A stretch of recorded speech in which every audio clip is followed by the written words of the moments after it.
Yes, it was very strange because when I cut him, when I saw him cut, I didn't do it, I swear. Today, you will hear the story of Emily Carter, who killed her son to sell his blood for occult rituals. The curious thing is that during the statement she gave to the police, she unintentionally ended up confessing to the crime that consequently sentenced her to spend her entire life in prison. If you like real stories where we investigate the reasons behind so many barbarities, subscribe to the channel now to receive more videos like this. Emily's confession begins as follows. Okay, I think it's time for me to confess everything I did. Since I destroyed my life, I deserve to suffer all the consequences. I'm Emily Carter, and I don't know where to start. Maybe because of the pain that has never left me since that night, or because of the decisions that took a turn that even I can't explain. Kevin, he was my light, my little warrior. It was born at a difficult time when Brian and I were at rock bottom. From the beginning, I knew I wasn't ready to be a mother. I had my own battles. Addiction, poverty, the screaming at home that never stopped. Even so, Kevin was born as a hope. He was so small, so fragile, and yet he looked at me as if I were the most important person in the world. It was as if he saw something in me that even I couldn't see. The first years were not easy. I lost custody of him early. He was taken in by social workers when he was just 2 years old, after complaints from neighbors about the screaming and dirt in our house. At the time, I hated them all. Who were they to judge me? Today, I understand that they were right. Kevin was placed with Clara and Ben Anderson, and in some ways that was a relief. They could offer what I never could. But when I started to regain custody, something changed. Kevin came back different. He was no longer my baby who smiled at me. He was a stranger, a boy who looked at me with fear, as if he knew something inside me was wrong. That look haunted me. And every day it seemed like I was sinking deeper. Brian and I fought constantly, and Kevin was always the reason. That night, everything fell apart. I had gotten some money, no matter how, and I had promised Brian we would pay off some debts. But he had other plans. He showed up at the house with a strange man, someone I had never seen before. There was something in his eyes that made me uncomfortable, but Brian said it was an opportunity. I didn't ask anymore. I should have asked. It was Brian's idea. They pay well, he said. The man talked about rituals, sacrifices, and I didn't understand why he was telling us that.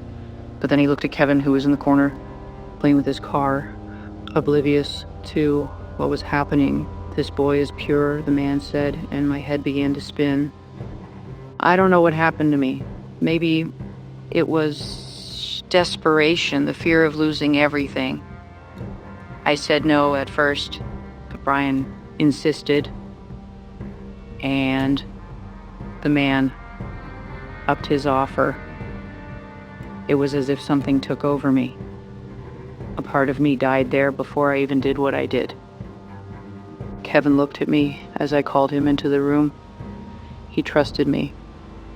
He always trusted. What happened next? I still hear his screams when I close my eyes. I did what the man told me. He said it had to be quick, that Kevin couldn't suffer too much. But it wasn't quick, and he suffered. God, how he suffered. I handed over his body to the man that same night. He gave me the money, and I couldn't even look at it. What was left of Kevin was taken away, and with him went the only part of me that was still human. I told Brian I never wanted to hear from that man again, but it was too late. Kevin disappeared. Brian and I made up a story for the police, but it didn't matter. The void he left was unbearable. Since that day, something changed inside me. Something died along with him. When Kevin was taken away by social workers, I thought my life was over. And deep down, I knew that I didn't deserve to be his mother, but it still hurt. Every day without him was a reminder of the bad choices I had made, of the times I chose addiction over my son. They put Kevin with Clara and Ben Anderson. I didn't know them, but I heard stories about how they were a perfect couple with a beautiful house and everything a child could dream of. When I saw photos of Kevin on social media, he looked so happy. It tore me apart. And as I tried to get my life back on track, Brian never stopped talking about how Kevin should be with us. They stole our son, he said. He didn't see that we were the ones who pushed him away. He didn't see the dirt, the screams, the house falling apart. But at some point, I started to believe him. I started to believe that I had the right to have Kevin back, that I could be the mother he needed. Social workers began allowing supervised visits, and the first time I saw Kevin after so long, he seemed different. He was no longer my baby, but a boy with habits and ways that I didn't know. He called me mother, but the word seemed empty, distant. He had a sparkle in his eyes, a joy that I didn't recognize, and it hurt me in a way I can't explain. Brian was furious after visits. He said that Kevin was no longer our son, that Clara and Ben had turned him into someone else. But I knew he was just happy. They treated him well, better than we ever could. This made Brian hate them even more. Over time, the visits became more frequent. I told myself that I was changing, that I was becoming a better person for Kevin, but the truth was different. Every time he left, I felt emptier, and the addiction came back to fill that void. It was at this point that Brian started bringing the wrong people around us. He said he was finding solutions, ways to regain permanent custody. I didn't ask questions I should have done. After months of supervised visits, something changed. Social workers began talking about possible reunification. They said that Brian and I had shown progress, that our house was more stable, that we had committed to improving, but it was a lie. Everything we did was the minimum necessary for them to stop watching us so closely. Kevin came back to us in early December, just before Christmas. I remember that day like it was yesterday. Clara was holding his hand, kneeling next to him, trying to convince him to get into our car. Kevin cried. He didn't want to come. My heart wanted to scream that he didn't need it, that he could stay where he was safe and loved, but the words didn't come out. I was paralyzed by the fear of losing once again. He looked at me as if I were a stranger. When Clara finally let go of his hand, Kevin clung to her as if his life depended on it. The social worker had to intervene, forcibly separating the two. He needs time to readapt, they said. I just nodded as if that were true. When we got home, Kevin was silent. He looked at the walls, at the few pieces of furniture, at the dirt we tried to hide before the social worker's visit. It wasn't the house he knew. We weren't the people he knew. Brian tried to talk to him, but Kevin flinched at every word. He was afraid, and Brian realized that. I think that's when things started to go wrong. Brian hated Kevin's look, that constant fear. He said the boy was spoiled, that Clara and Ben had made him forget who he really was. I tried to connect with Kevin, but he was distant. Every time I got closer, he backed away. He wet the bed, something Clara said he never did before. Brian began to punish him for this, saying he needed to teach the boy how to be a man. The punishments started small. Punishments in the bedroom, bands on playing. But it didn't take long for Brian to go further. I knew it was wrong. I saw the fear in Kevin's eyes, but I didn't do anything. At that point, I no longer knew how to fight. As Brian grew harder and harder, I sank into my world. I started using it again, trying to forget what was happening in my own home. Kevin became increasingly withdrawn, and Clara called me every day, begging to talk to him. I never left. I couldn't leave it. It was at this stage that Brian met that man. He said he had solutions to our problems, but I couldn't imagine what would come next. Kevin barely had time to adjust to his new routine before Brian started planning something I couldn't even understand. He said that Kevin was no longer an ordinary child, that there was something special about him. At first, I thought it was just another one of Brian's crazy ideas, but he seemed more and more serious. The man he brought to our house the following week was different. He had a penetrating look, the kind that makes you feel uncomfortable just being in the same room. His name was Malcolm. He was not a friend of Brian's, but a contact. I should have stayed away. I should have sent him away, but it was like I was trapped, unable to react. Malcolm talked about rituals, about energies, about how certain souls could be a bridge to something greater. I didn't understand, but Brian seemed fascinated. Kevin was in the next room, playing with an old car. He seemed oblivious to what was happening, but at the same time, he had that look, like he knew. It was that night that Brian started talking about Kevin's worth.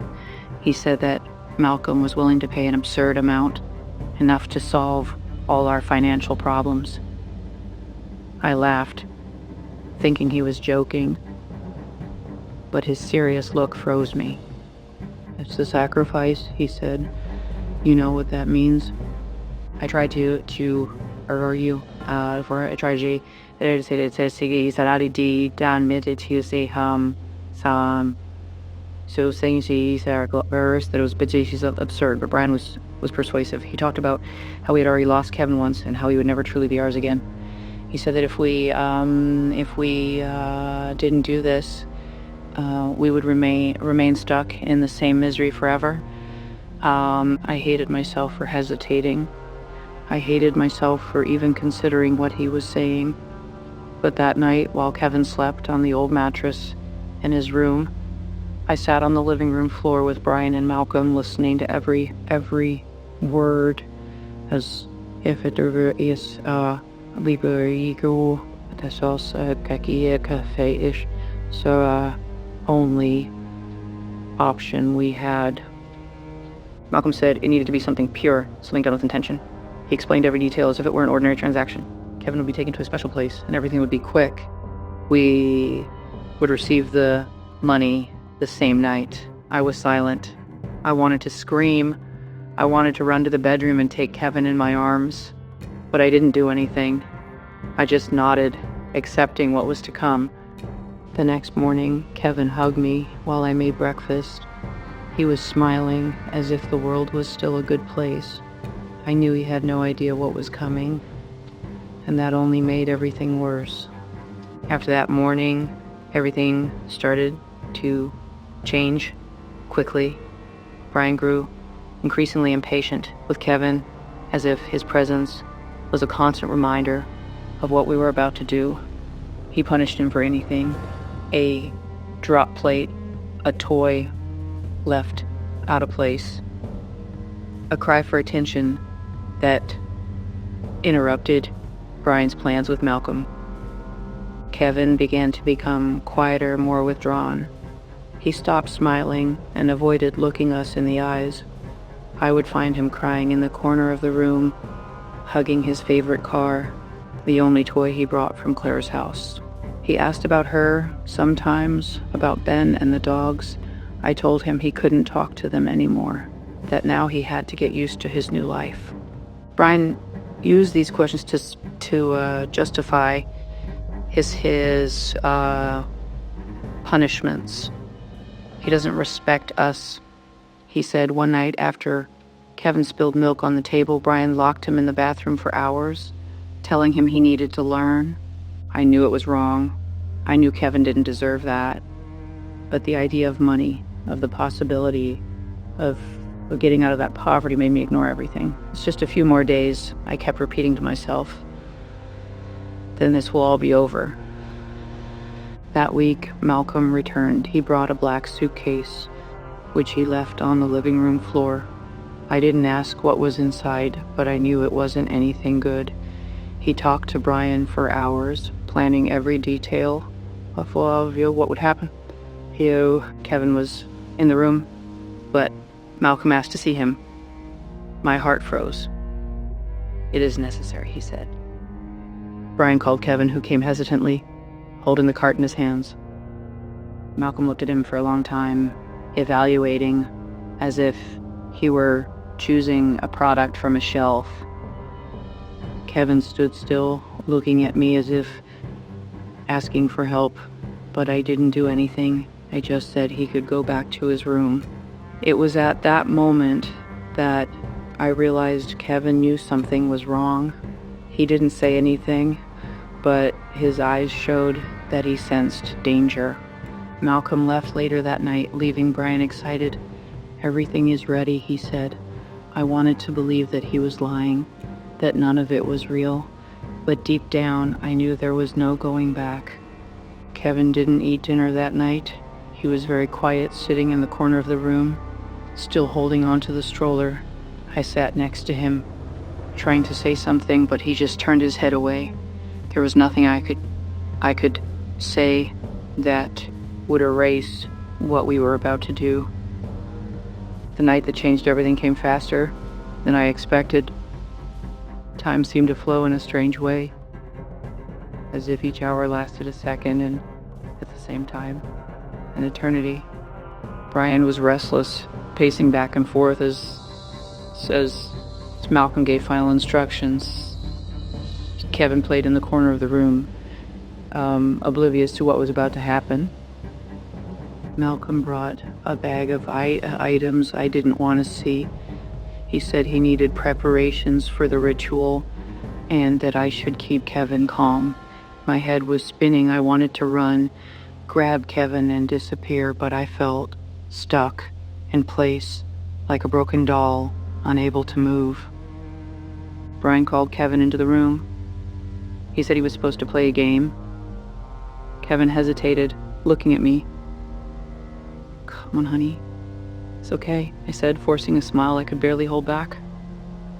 Kevin walked slowly, holding the cart in his hand.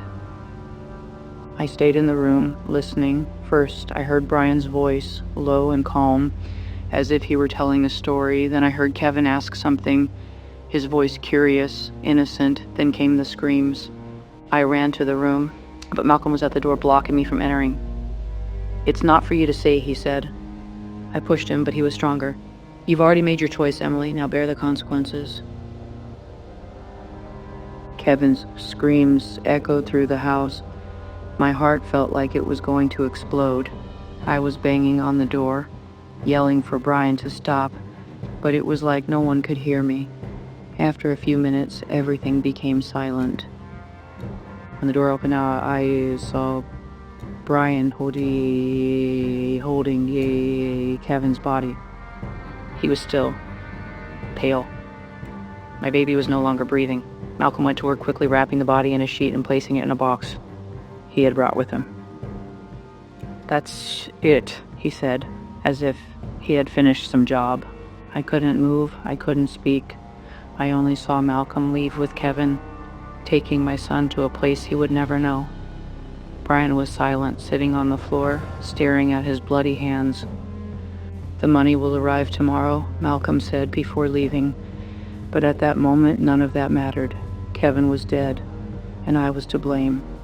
Next day was a blur of fear and silence.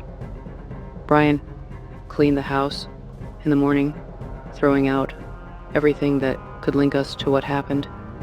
He burned the bloody sheet in the backyard while I sat in the kitchen, unable to think about anything but Kevin's face.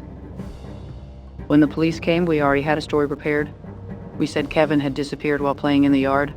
Brian insisted that I cry in front of the police to appear more convincing. But I didn't need to pretend. The guilt was so overwhelming that the tears came naturally. Agents immediately began a search, but there was nothing to find. Kevin was already gone. I knew that. Even so, I heard every word, every question, as if it were torture. Clara appeared on the street that same day. She cried and screamed, asking to know where Kevin was. I didn't have the courage to look at her. The following days were even worse.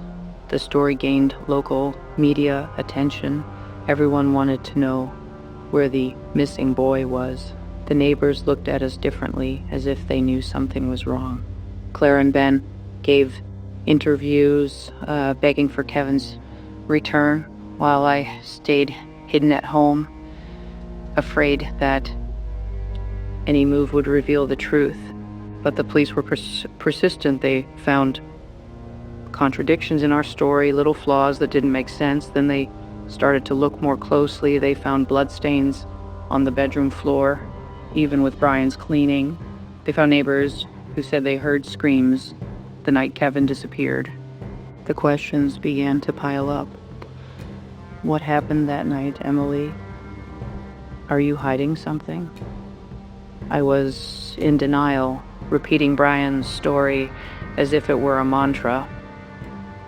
But deep down, I knew it was only a matter of time before everything came to a head. When the police brought Brian in for questioning, he relented quicker than I expected. He told almost everything, placing the main blame on me. It was her idea, he said. I just followed the plan. When I heard this, something inside me broke. I was arrested the same day. During the interrogation, I tried to defend myself, but the evidence was overwhelming. And when investigators mentioned Malcolm, I knew there was no way out. He was gone, taking the money and any trace of Kevin with him.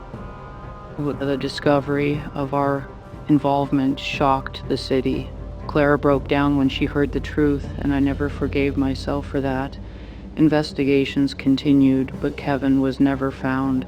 My baby is gone forever. After my arrest, life was never the same. I was in the eye of a hurricane of hate, newspaper headlines, and public judgments.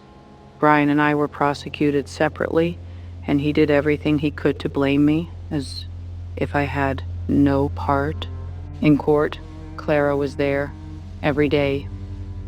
She never took her eyes off me, and her gaze burned me more than any sentence could. When she spoke to the judge, her speech was a cry of pain. Kevin deserved to live, and these people took that away from him. I loved him as my son, and they destroyed him. The sentence came quickly. I was sentenced to life in prison without the possibility of parole. Brian received 40 years, a lesser sentence for having collaborated with the investigations, but no sentence was enough to erase what we did. The news about Malcolm's involvement in occult rituals shocked the country. Despite investigations, he was never found. The police believed he was part of a larger group, but clues were lost with each attempt to solve him. The money he promised never showed up, and in the end, all that was left were the ashes of a life that couldn't be fixed. Clara and Ben turned their pain into a fight. They founded an organization to protect children from negligent systems by reporting cases like Kevin's. His story became a symbol of a flawed system and the tragedies it allows. His photo, Toto, with that bright smile, appeared in campaigns, vigils, and protests across the country. In the silence of my cell, Kevin never leaves me. I dream about him every night, about his smile and the last time he hugged me. But these dreams always turned into nightmares. Guilt is my only companion, and I know there will never be forgiveness for what I did.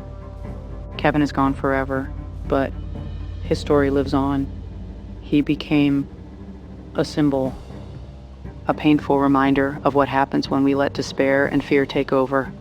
And deep in my heart, I know that even here, in the shadows of the prison, this pain will be my eternal penance.